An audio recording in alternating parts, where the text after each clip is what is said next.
सबको जय मसीह की। आइए आज के मनन के लिए यूहन्ना सुसमाचार उसका 14 अध्याय 15 वचन से हम सीखेंगे। यदि तुम मुझसे प्रेम रखते हो तो मेरी आज्ञाओं को मानोगे। आज बहुत से लोग प्रभु यीशु मसीह पर विश्वास करते हैं।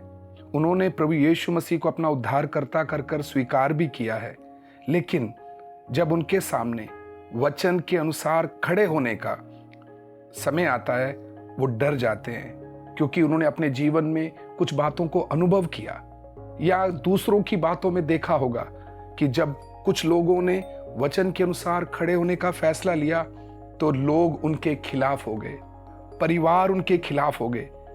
वही बात सोचने के कारण कई बार हम लोग भी वचन के अनुसार चलने के लिए डरते हैं या प्रभु यीशु मसीह की आज्ञाओं को मानने के लिए डरते हैं। समझने के लिए, आप किसी ऑफिस में काम करते हैं या कॉलेज में या स्कूल में हैं, कोई दूसरे धर्म का व्यक्ति आपको कुछ खाने के लिए देते समय आपने इनकार कर दिया, वो आपके खिलाफ हो जाता है। आपके काम करने की जगह आपको कुछ ऐसा करने के लिए बोला जा रहा है जो वचन के अनुसार नहीं है, तो वो लोग आपके मना करने के कारण आपके विरोध में आपके खिलाफ हो जाते हैं। यही बात सोचकर कई बार एक विश्वासी आज्ञाओं में खड़ा नहीं रहता। लेकिन इधर में वचन में लिखा है, यदि तुम मुझसे प्रेम रखते हो तो मेरी आज्ञाओं को मानोगे। एक आज्ञा मानने वाला व्यक्ति ही प्रकट करता है कि वो अपने परमेश्वर से सचमुच प्रेम करता है। जरूर हमारे खिलाफ लोग होंगे। लोग नहीं चाहते कि हम उनकी इच्छाओं के आगे रुकावट बने, क्योंकि जब हम वचन के अनुसार कुछ फैसले लेते हैं, हमारे कारण बहुत तेरे लोगों की इच्छाएं पूरी नहीं होंगी, क्योंकि वो अपनी मर्जी से सांसारिक तौर पर चलना चाहते हैं। कोई ऐसा गलत काम करने से उनको डर नहीं है, क्योंकि वो परमेश्वर को नहीं जानते। और जब आप उन कामों के लिए मना करते हो, उनका सारा प्रोग्राम फेल हो जाता है। उन्होंने जो कुछ योजना बनाई होती है वो सारी योजना पर पानी फिर जाता है। इसलिए लोग हमारे खिलाफ हो जाते हैं। इसलिए हम डरे ना, क्योंकि प्रभु यीशु मसीह ने कहा यूहन्ना सुसमाचार उसका 15 अध्याय 18 वचन से, यदि संसार तुमसे वैर रखता है तो तुम जानते हो कि उसने तुमसे पहले मुझसे भी वैर रखा। यीशु मसीह के खिलाफ क्यों थे लोग? प्रभु यीशु मसीह तो संसार को पाप से छुटकारा देकर परमेश्वर से मेल कराने के लिए आया था। उन्होंने कभी जीवन में किसी को दुख नहीं दिया, किसी का मन नहीं दुखाया, किसी के साथ कभी बुरा नहीं किया। फिर भी यीशु मसीह के खिलाफ लोग क्यों थे? क्योंकि वो लोग जो काम कर रहे थे वो परमेश्वर की मर्जी के अनुसार नहीं थे। फरीसी लोग दूसरों को तो वचन बताते थे, लेकिन खुद उस वचन के अनुसार चलते नहीं थे। तब प्रभु यीशु मसीह ने फरीसियों को बोलना शुरू किया, तुम चूना फिरी हुई कब्रों के समान, तुम ऊपर ऊपर से बर्तन को साफ करते हो, लेकिन अंदर गंदगी भरी हुई है। इन बातों को लेकर फरीसी यीशु मसीह के विरोध में खड़े हो गए। उन्होंने बोला, इस मसीह को क्रूस पर चढ़ा दो। क्रूस की बात सामने आने के बाद भी प्रभु यीशु मसीह उस बात में खड़े रहे कि तुम जो कर रहे हो वो गलत है। उन्होंने यीशु मसीह को क्रूस पर चढ़ा दिया।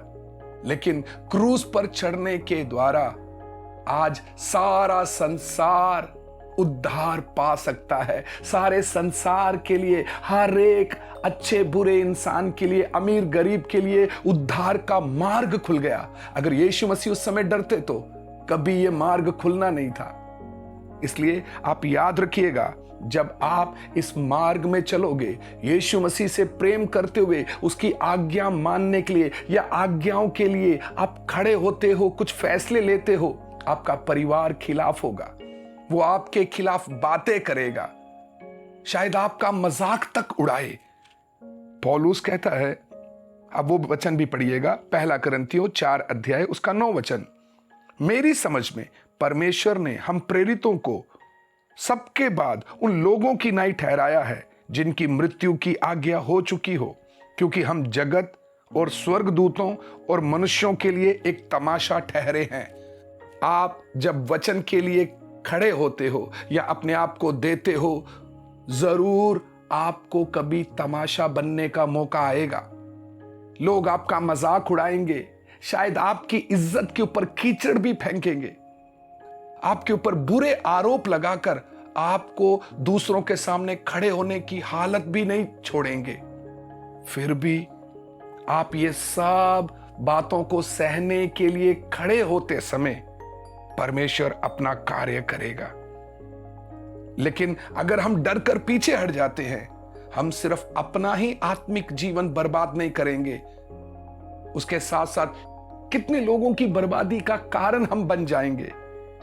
आप याद रखिए, जब मूसा को परमेश्वर मिस्र में भेजा, मिस्र में भेजते समय मूसा के जाने के कारण इस्राएली मूसा के खिलाफ हो गए, फैरो मूसा के खिलाफ हो गया। कारण मूसा के जाने के कारण इस्राएलियों के जीवन में दुख बढ़ गया।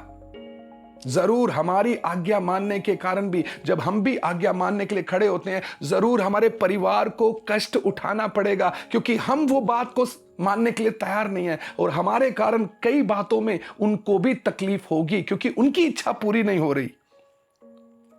लेकिन मूसा पीछे नहीं हटा।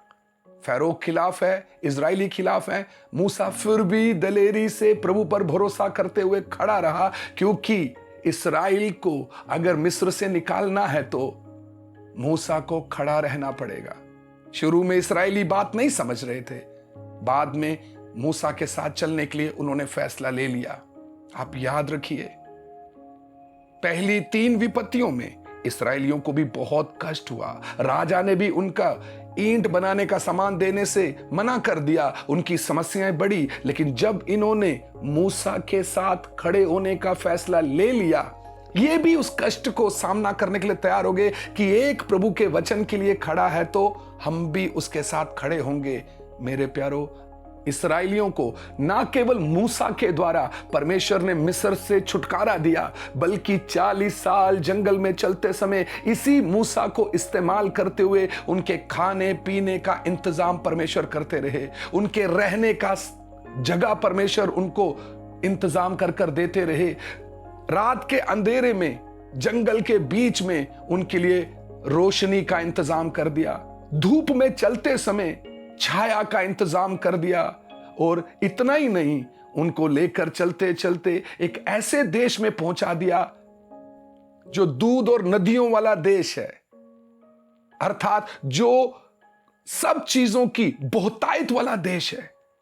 आप सोचिए, उधर पहुंचने के बाद सारे इस्राएली मूसा के लिए कितना धन्यवाद करते होंगे। अगर ऐसा कोई प्रभु का दास नहीं होता या हमारे परिवार में कोई ऐसा व्यक्ति नहीं होता जो वचन के लिए खड़ा होता, तो आज हम इधर नहीं पहुंचना था।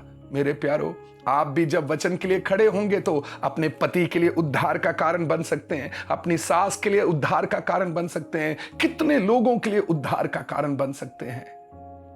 आज आप देख लें, क्या आप परमेश्वर की आज्ञा मानने के लिए तैयार हैं या आप आज्ञा मानने से पीछे हटेंगे?